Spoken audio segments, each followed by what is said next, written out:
All right, greetings. Welcome back to Blackbird News, where everything is connected. How you doing? I had the buzz gone. Okay, that's a little less. Nope, now it's a little more. Okay, have to hold very still. How y'all doing? Welcome back to Blackbird News, where everything is connected.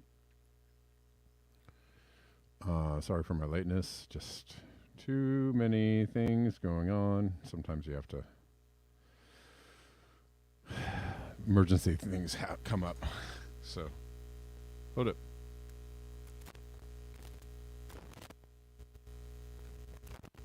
It's almost there. Ah. Oh boy.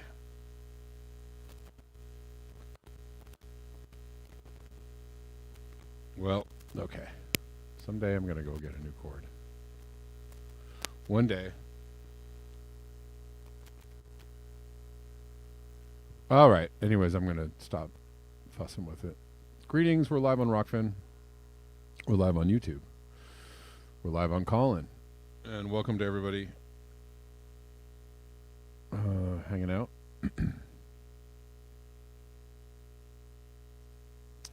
Yeah, it seems like there's scary times happening. There's a lot of escalation.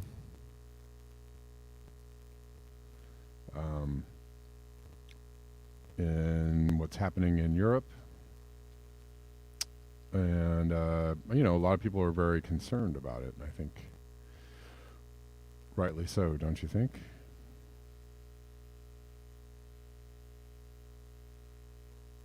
Are you all concerned? I have concerns. I have questions.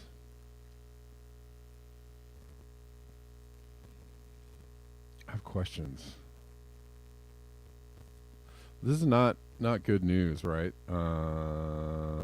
Garland Nixon posted this.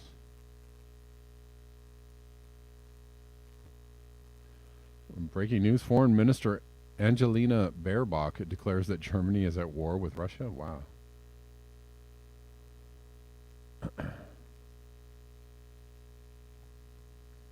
Let's look at this. This can't be good news. This kind of rhetoric is going on. I mean, y'all remember the last time Germany and Russia were at war? I mean, I guess at least they have the wherewithal to announce it. Like, we don't even, in the U.S., we don't even announce that we're at war.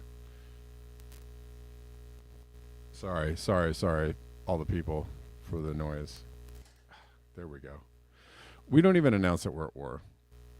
We just wage war, and, you know, while everybody, and we hope that everybody figures out, oh, we're actually in a war. Shit. Come on. There we go. God dang, that was just annoying. All right. Stab it. Oh. Look at that.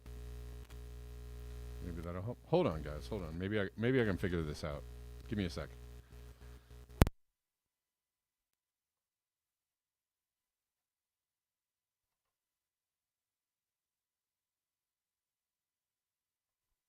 All right, just a little better. Can everybody hear me still? Yeah, one of the ways to clear the noise is just unplug the microphone. I don't recommend it though. Whew. All right. I'm bound and determined to fix this because it's just killing me. Sorry, guys. We'll get there. Jesus.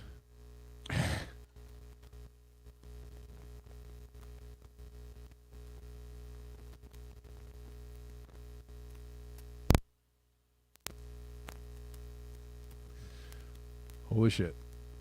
I'm going down a rabbit hole here. All right. If y'all remember the last time there was war between Russia and Germany, and but we like to wage war. We like to do it. I don't know. No, it's not a ground loop. Actually, it's a chord. I appreciate it. It's a chord issue. There we go. Okay.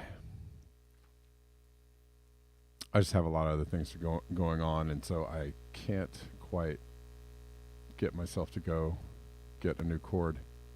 Let's read this, though. Arguing in favor of sending tanks to Kiev, German Foreign Minister Anna-Lena Baerbock said EU countries were fighting a war against Russia. U.S. and EU officials have previously gone out of their way to claim that they are not a party to the conflict in Ukraine. Therefore, I've already said in the last days, yes, we have to do more to defend Ukraine. Yes, we have to do more also on tanks. Baerbock said during a debate at the Parliamentary Assembly of the Council of Europe on Tuesday. But the most important and crucial part is that we do it together, and we do not do the blame game in Europe, because we are fighting a war against Russia and not against each other.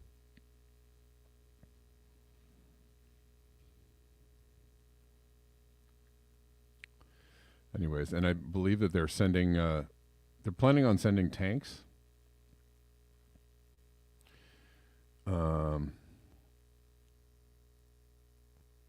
So that's always fun, right? When you get the tanks involved, and then somebody said, well, once they start sending the tanks, they'll send the planes. Looks like the decision for war has already been made. This is from Finance a Lot. That's funny. Kansas, U.S. today. I don't know if you guys can see this. Hold on. Rudolf Zavedno says, to put things in perspective, Germany is sending only 14 Leopard 2 tanks to Ukraine. But, I mean, I don't know if the number is really important. This looks like a lot of tanks. This is in the U.S. And, I mean, you see pictures of this from time to time. You see pictures of this from time to time. In various countries, not just here, but elsewhere, like, rows and rows of tanks, and people are like, oh, something's happening. The rows and rows of tanks don't necessarily always mean that something's happening. Yeah, we're supposedly sending tanks to Poland. We are going to send tanks to Poland, I believe. We have okayed sending Abrams tanks, and I don't, who knows if this is, these tanks are destined for other shores. I don't know.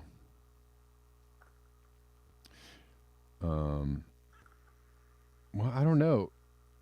Slava, I hope that Here for Leavings take ya. I was right about that being a Fear song, by the way. When I talked about that lyric earlier, everybody was confused about it, and then I was confused about it. But then I just did a Google search, and then the problem is, though, Slava, is that the problem is that things get worse. The problem is that both countries have nuclear weapons. Do you think that might be a good outcome of this? And does it really matter? Oh, Caitlin Johnson says, does it really matter who, whose fault it is if we have a nuclear war? Friendly reminder that if there's a nuclear war, it won't matter if it's Russia's fault or if it happened because Putin is a bad, bad man. Such intellectual cover will be no consolation as the world ends. All that will matter is that we didn't take steps to avoid the outcome. I'm afraid. I'm not really. I don't know. I'm afraid of getting a nuclear war. I don't know. Are you not? You're not afraid of that? I don't know. You're not concerned about that? I don't know. Caitlin says, I keep bringing this up because I don't really think most people get it. People really don't seem to understand that nuclear war would mean the end, and that the end would mean it won't matter whose fault it is. The only thing that would matter is that humanity let it happen. People don't seem to understand that nuclear war would mean that nobody would be around to arbitrate whose fault it was or feel self-righteous about it. I mean, I have a question. You know, do you think that we should, you know, bomb Russia, Slava? Like Russia itself? I'm just asking questions.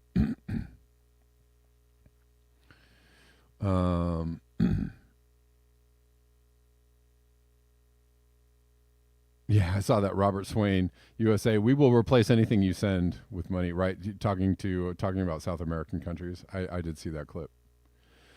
Yeah, I just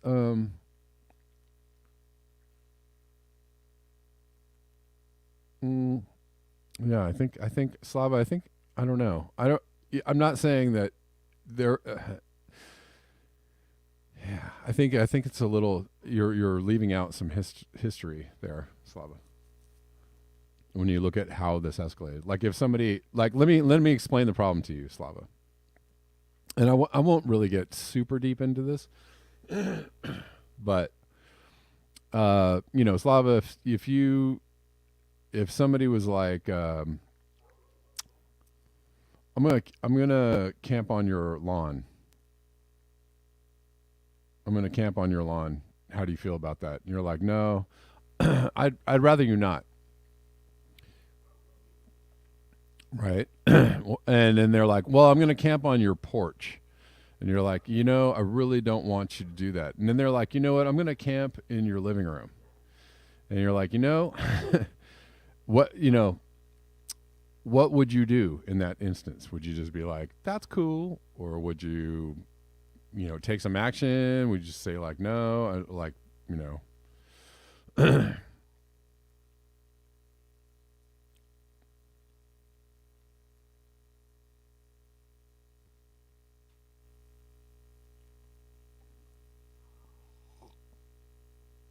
right?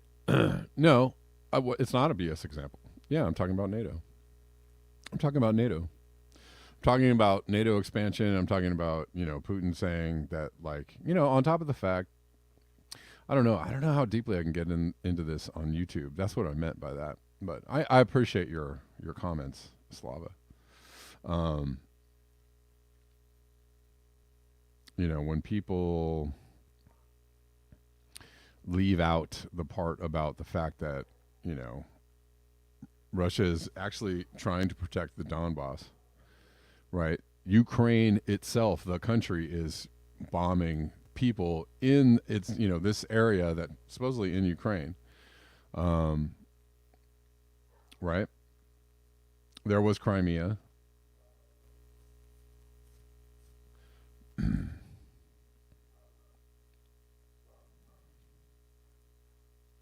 Right. Yeah. But the thing is they are bombing. It's like, let's see, if Mexico was bombing parts of Texas or California. Or no, if we were bombing parts of Texas or California and Mexico was like, hey guys, maybe you shouldn't do that. I don't know. I know. You have a very black and white view of the world, Slava, and that's fine. That's fine, Yes, Judy Truitt, thank you for... The Donbass is populated mainly by Russian-speaking people. People that align themselves with Russia. Same with Crimea. They actually want to be part of Russia.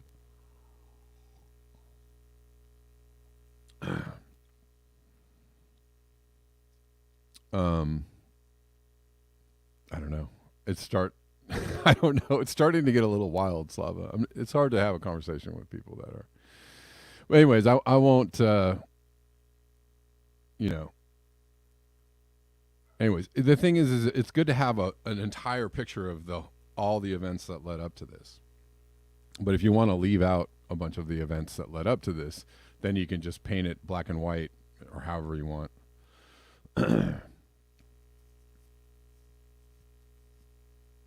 um, yeah. So the thing is that there are ways to get out of this. That's I think that's what Caitlin is driving at, and what a lot of people are driving at is like it would be awesome if we were finding ways to actually, peacefully, or, disengage and not engage. But and it does seem at this moment that escalation is happening. So I don't know.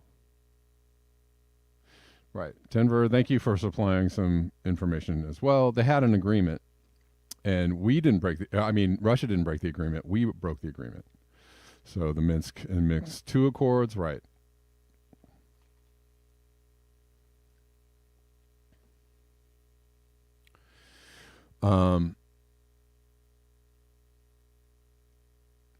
And part of that agreement was like, NATO does not expand past this line. And then we started expanding past the line. They were like, hey, you guys are, right. Right. There is a lot more going on there than, no. Okay. I mean, whatever. You're just like, I am right. I insist on being right. That's just not, that's cool. You have your ideas about it. I have mine. I don't know that screaming in the chats is going to really like do anything to change anybody's minds. So, but this is not a good development. This is not a good development. And I don't agree with escalation of war from any side. I don't agree with it from the side of Russia or the side of the U.S. I don't agree with it. I don't like it. I don't want to see it. I don't necessarily think it's great that Russia invaded Ukraine. I don't think that's great. I don't think it's like, yay, go,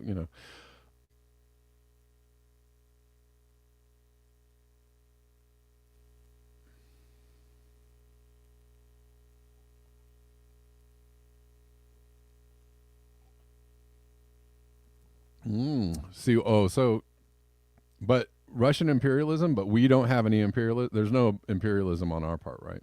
Is that what you're saying? We're just the do-gooders. We're just trying to help people out, save the world and whatnot. Yeah. Anyways, it's not good. I mean, it's not good that it's happening. At all. I don't like any of it. I think there are ways to get out of it. I think that Russia has offered some talking points for a peace agreement. There have been talks about a peace agreement. There's been obviously no agreement. But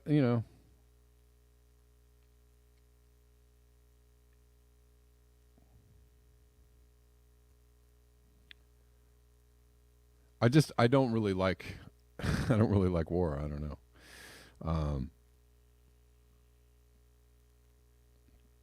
And I don't know that doing more war is going to be I don't know that doing war more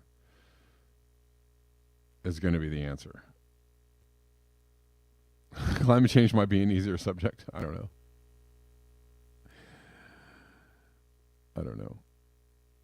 I mean, this is something, pretty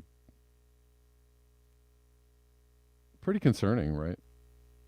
I mean, climate change is moving kind of slow. Nuclear war moves kind of fast.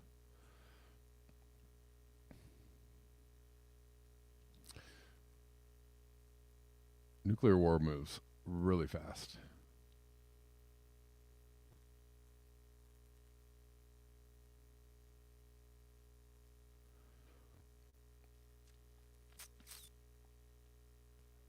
I don't know. Y'all want to talk about some climate change?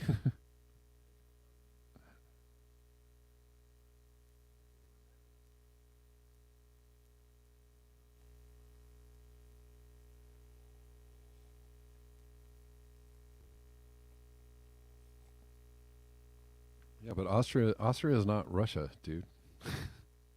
Austria is like not Russia at all. It's not even the same.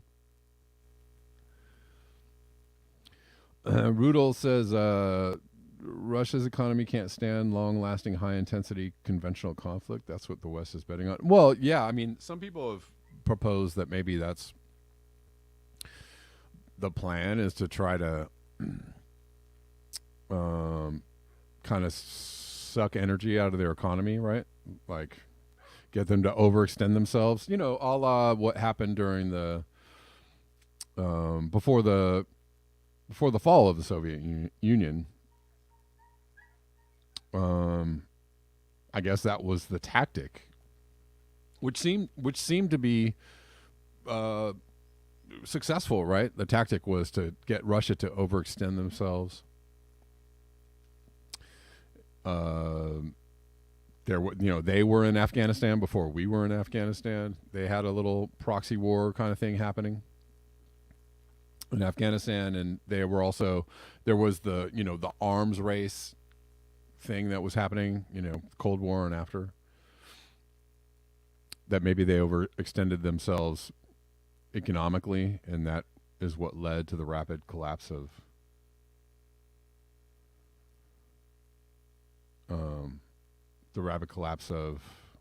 the Soviet Union. So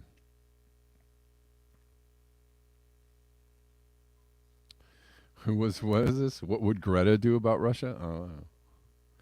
She doesn't seem to have much to say, I guess, but maybe she has something to say on it. I'm not sure.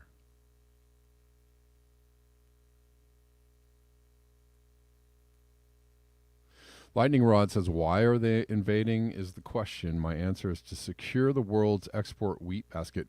I mean, hey, man, that's...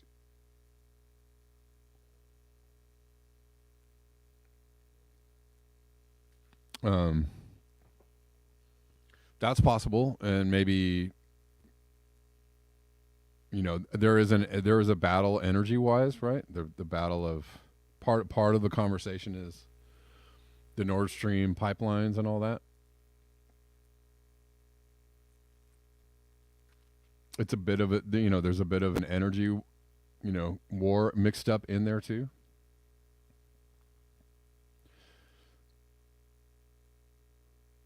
How dare you invade Ukraine? How dare you?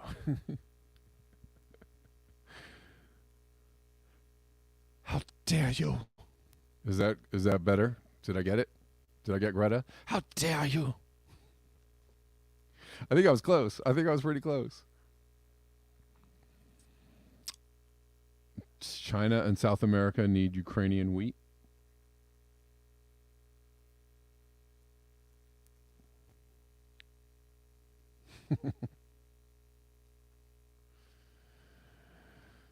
Mr. Putin has been preparing for extreme climate change for 30 years. Well, he certainly knows it's going on. I mean, he's said as much several times. Like, yeah, this is an issue. This is happening. I mean, and there's the race for the Arctic shipping lanes.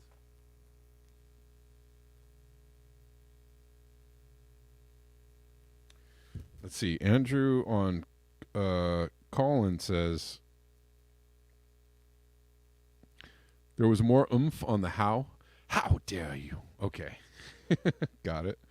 Nobody needs more wheat if they have their indigenous crops. Sure.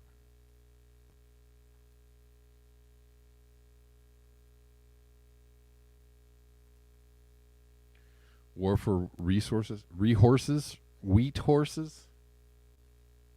I don't know where I was going with that one. Um, all wars are resource wars. Well, I don't know. How worried are you guys? How worried are you guys about this situation? You know, on a scale of like, you know, a daily like concern, 1 to 10, are y'all feeling a little nervous, or are you just like, it's just a war. It's over there. We don't know. Big Bigolomio says Russia isn't going to leave, but diplomatic talks are possible about territorial and security prospect. Only thing standing in the way is Zelensky refusal to meet. That's true. That's actually true. There is a refusal on the part of the Western countries, it seems like, in wanting to talk things out. There was a refusal on any of the points laid out by Russia, and but it is, yeah, you're right. It's causing a whole lot of economic damage. It's causing it's probably, you know, a big reason, or you know, a large something behind all of our inflation that we're experiencing. Contemplative Prague says pretty worried and incredibly sad. Robert Swain fluctuates 7 to 10.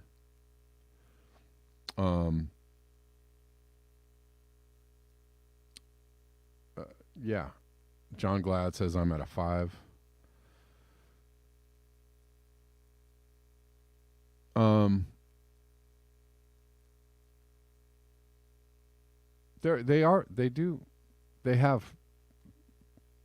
They do have proposals on the table, Slava. Like they have proposed several times, like, how about this? How about this? How about this? You know, and that's the start of a negotiation, is like getting somewhere in the middle there, right? Like you could either say, no, I'm not talking about nothing. Or you could say, no, that doesn't work for us, but how about this? Right? That's the negotiation part. That's how negotiations work. Rudolph says, I live 400 miles away from Ukraine, 50 miles away from NATO's nuclear side. I'm going to be whacked pretty quickly if things go south. But so I'm not worried. Okay. Hence, if you're right on it, if you're right in the thick of things, I guess no concerns whatsoever. All right, so it's a line in the sand for you, Slava. Okay. Forget about it.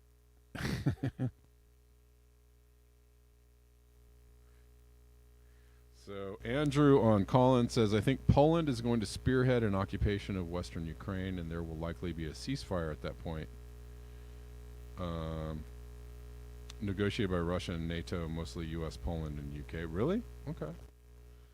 That's your call?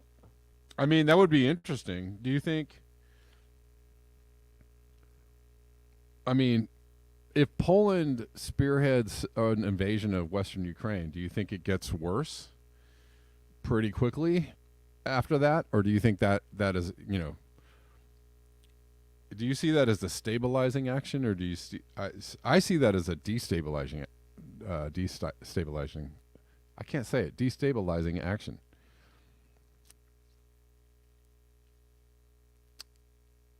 Slava says, if Poland attacks Russia, it's a NATO war. Huh. Climate teacher John Jay, the nuclear resistor and Code Pink, yes, among others, are calling for NATO to back off and the U.S. to seriously promote negotiations instead of arms sales. And I personally happen to agree with that. I like that. I like that stance. We're not going with that stance at the moment.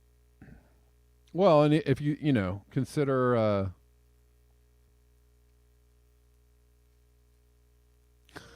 going South Korean party war. What about hold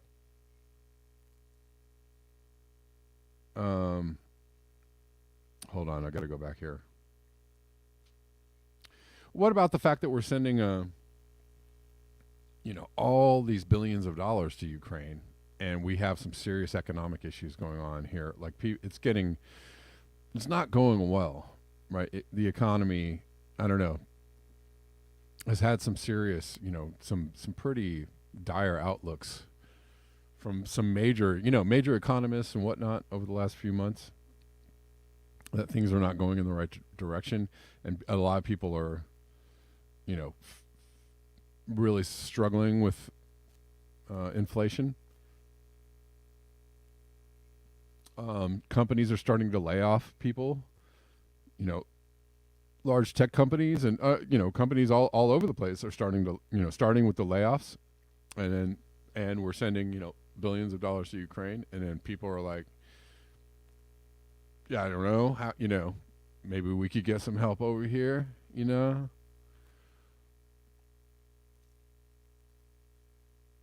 Is that so wrong, right? Is that a wild thing to ask? Like, maybe consider,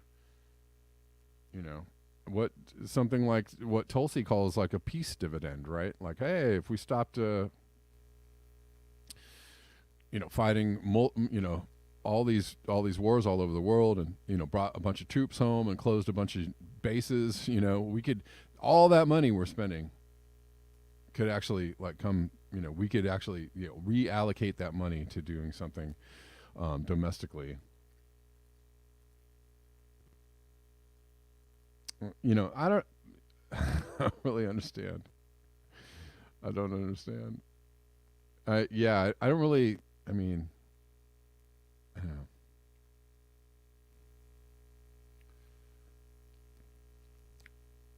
But inflation is a serious goocher, right? Exactly, Rudolph Zavedno. Yes, inflation is not kind these days. It's almost a frightening thing when I go to the store. How little my money buys now, right? I'm buying just a couple of things and it turns into $30 real quick, right? Just a couple of items. And I'm like, what is going on here? And it's not, that's not cool. A lot of people are really struggling just to buy some basics. Bigolamio, sorry. Bigolamio. I don't know how to pronounce your name. American and European and American quality of life is being sacrificed on the altar of U.S. NATO geopolitical goals. How long this can last is a big question. You're right. How long before people get a little bit like, well, no, I'll give you another scenario.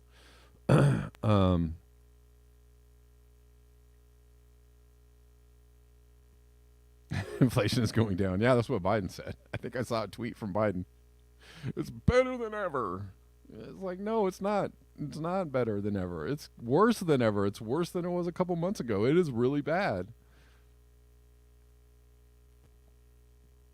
Yes, Judy Truitt. I'm completely sticker shocked. Absolutely, flabbergasted, dumbfounded, jackknifed. I don't know what, whatever.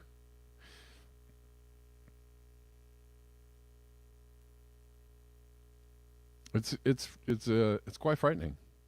But here's the thing.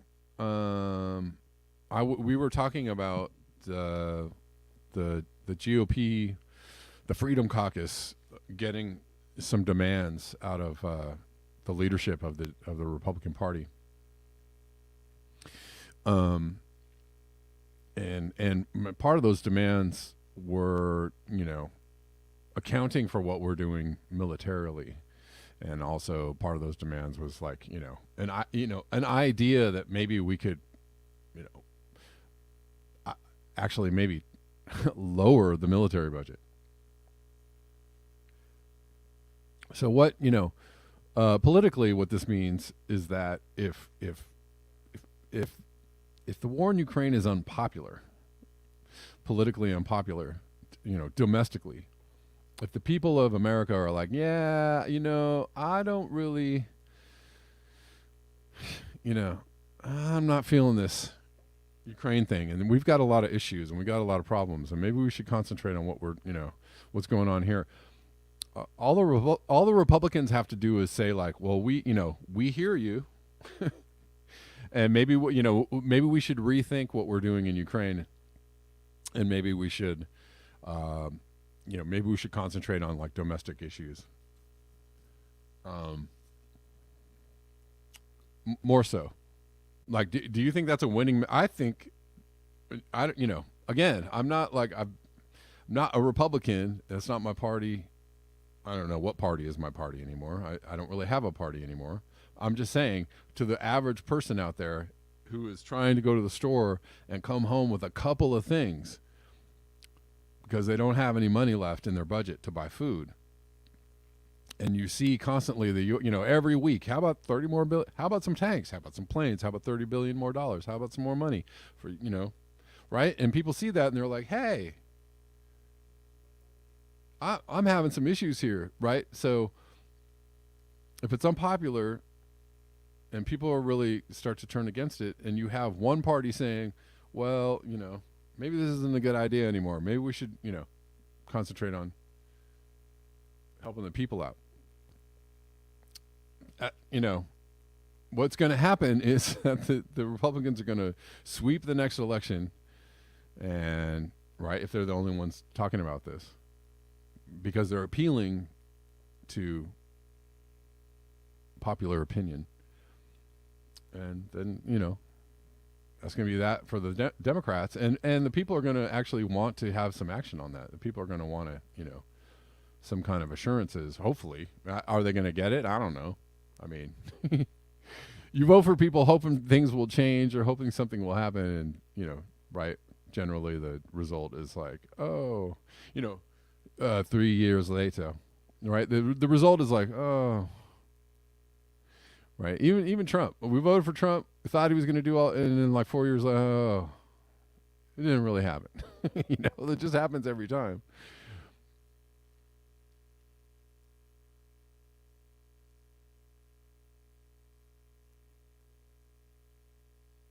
Yeah. So, but at least you can look, to the next election cycle, and you can see that, sorry, I'm neglecting the Rockfin chat, and I'm sorry folks.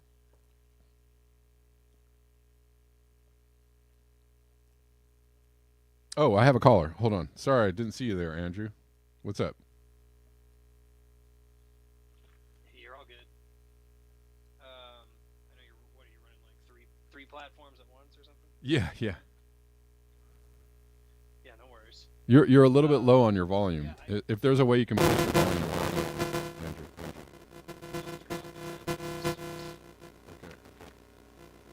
Is that better? That's way better. Okay.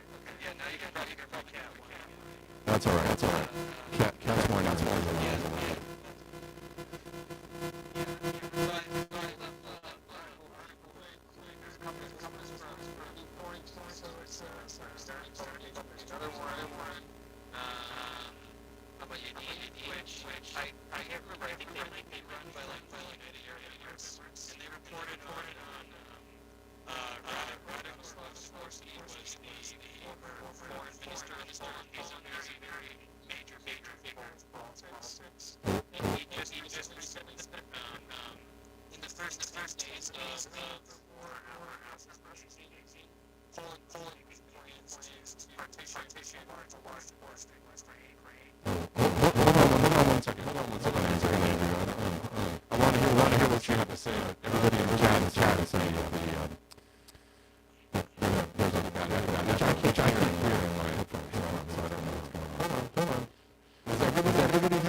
I have this other pair of headphones This is the volume, all right? Okay, the volume is way better, and I want to see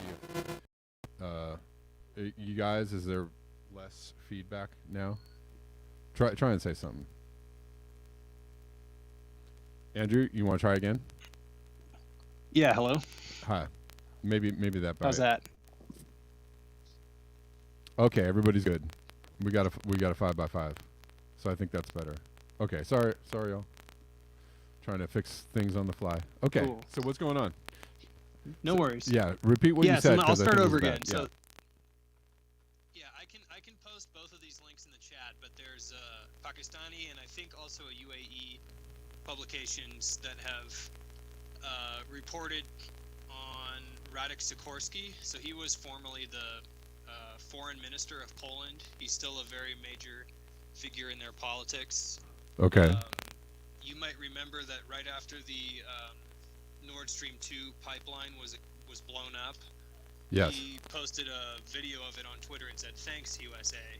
So he can be kind of a pain in the ass for the Poles who are trying to look a little bit more Right. respectable. Right. And he said that let me see if I have the exact quote. So yeah, this is a direct quote from Radek Sikorski. He says, "I think there was a moment of hesitation in the first 10 days of the war where we did not all know how it would go, and perhaps Ukraine would collapse. The government of PIS, which is Poland's Law and Justice Party, who's in power right now," he said, "at some point thought about partition." And then Sikorski goes on and says, "If not for the heroism of Zelensky and the help of the West, it could have been different." And there's been a huge backlash to this. So the current prime minister actually said the statements of Radek Sikorski are no different from Russian propaganda. The former minister must weigh his words. I expect him to retract these shameful statements. Okay. So a lot of pearl clutching and hand wringing over Sikorski saying this, but this has been in the conversation for most of the war. You know, a lot of portions of Western Ukraine were formerly part of Poland. Right. You know, before World War II, and Sure. even well before that, even larger portion of Ukraine was part of the Polish-Lithuanian Commonwealth. Okay. And if you've noticed, Poland and Lithuania have been really the most vocally saying that we really need all of these Leopard tanks from Germany right the fuck now, hurry Right. up. Right.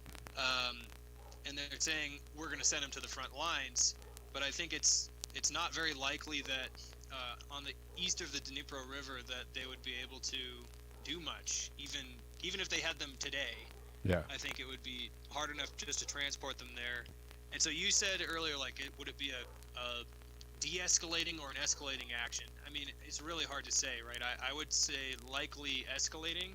Yeah. I would think so. Because Russia has made statements saying that we're going to treat any military in Ukraine as, basically combatants if a foreign force enters Ukraine.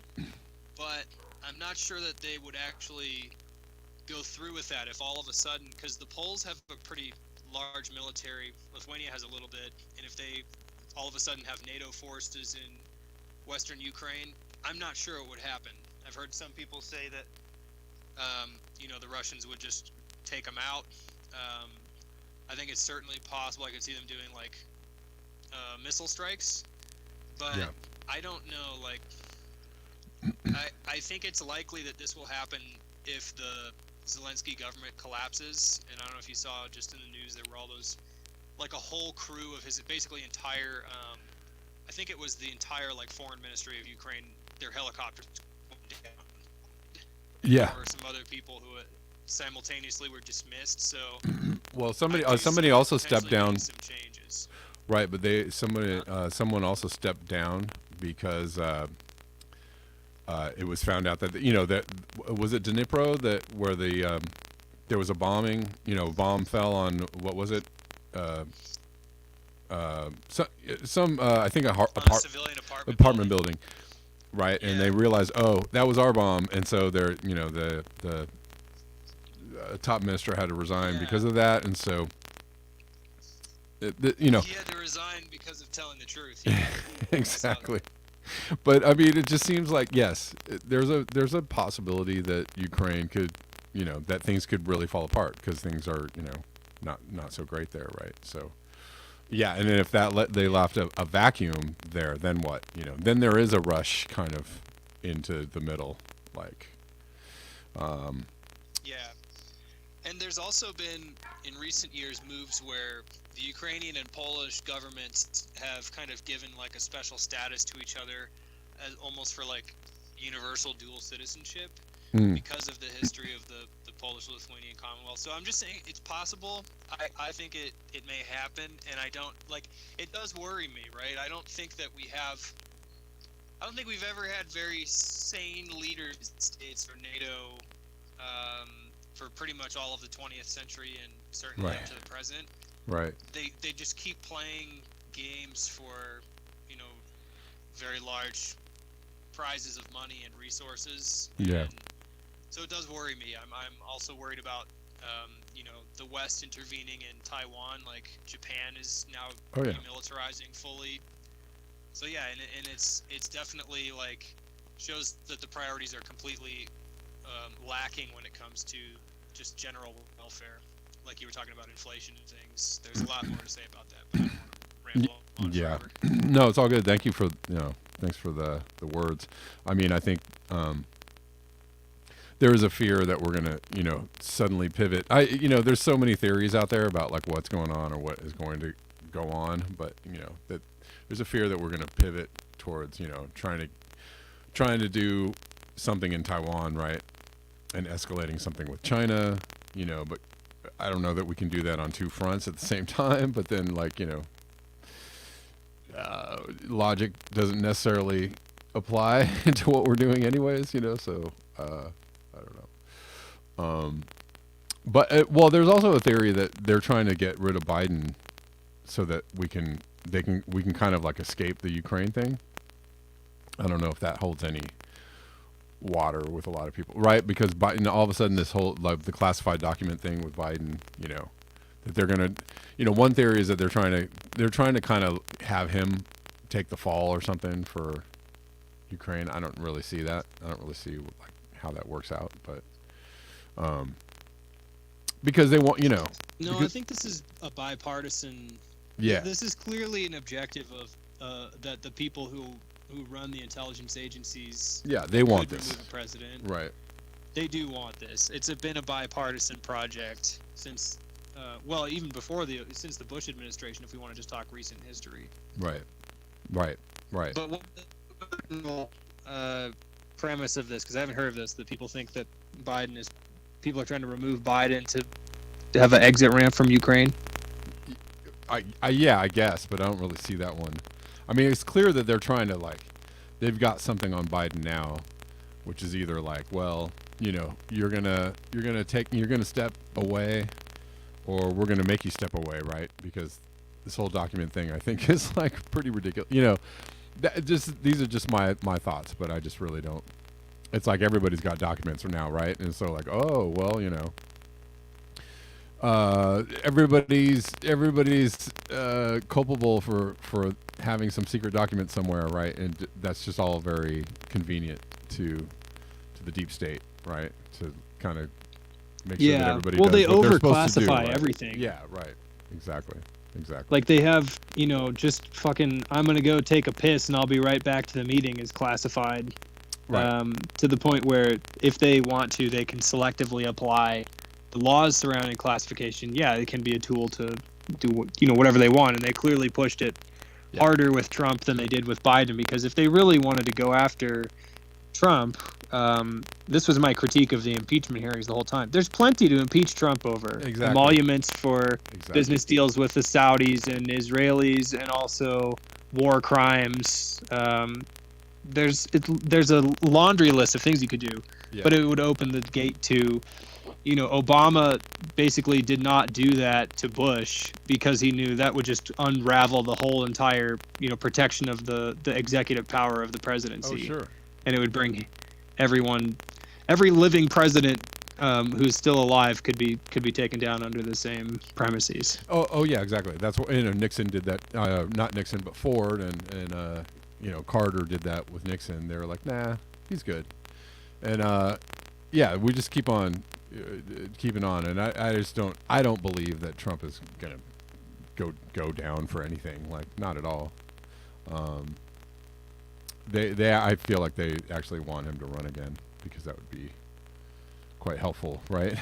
Well, yeah, he's great for fundraising, right? Fundraising and scrambling everybody's brains, right? Getting everybody like real hyped up on the fear porn, and like Yeah, just throw a cardboard cutout of Trump or Putin at any liberal audience, and they're gonna lose their minds and stop thinking critically. And right, same way for just put a cardboard cutout with Pelosi or Biden and pretend they're a socialist, and you've turned off the brains of half the right. So it's really it's a bummer to be in the periphery of that kind of tug of war.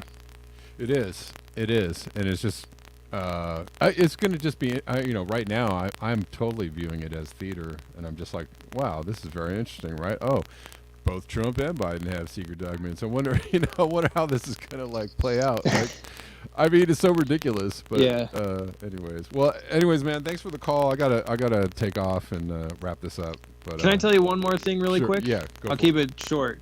I appreciated what you were saying earlier about not having a party in the U.S., and that's increasingly the majority opinion. Oh yeah. And I think you mentioned that Rage Against the War Machine rally that's going to come up in D.C. pretty soon. It's members of the Libertarian Party and some lefties. Okay. And multiple other organizations trying to call for well, they have a lot of demands and they're pretty hefty. But yeah, you could just check out like Rage Against the War Machine. I think they already set up a website for this protest that's going to come up. And I actually have a problem with some of the groups organizing it, but I'm still encouraging people to go because there needs to be some kind of some kind of spark for people's movements to give a shit about war in the United States again, because it just hasn't been around for decades. Yeah, absolutely. I agree with you. And yeah, we kind of got to get over the the purity test a little bit for and get behind some kind of like messages that are just good messages. I'm looking at it. February 19th, Rage Against the War Machine anti-war rally, Washington D.C., February 19th. And it's the People's Party and the Libertarian Party. That's interesting. Okay, cool. Well, thanks for mentioning that. I appreciate it. All right, guys. I think that's it. I don't know. We were just gonna talk about what's going on there today. I'm a little hesitant to trying to just kind of I don't know, just kind of broad picture, paintbrush it. Because I don't know, I'm not really clear on the YouTube, what they have going on as far as like what you can and can't talk about on the Ukraine war. So hopefully they're not like really mad at me for having this discussion. So I don't know. But anyways, thanks for hanging out, and I'll see you guys next time, which is tomorrow, 12 p.m. Pacific Standard Time. And thank you all for hanging out with me. Oh, before I go, let me mention the ways you can support the show. Buymeacoffee.com/BlackBearNews is a great way to support the show. Rockfin Tips, also super cool. YouTube Tips, also super cool.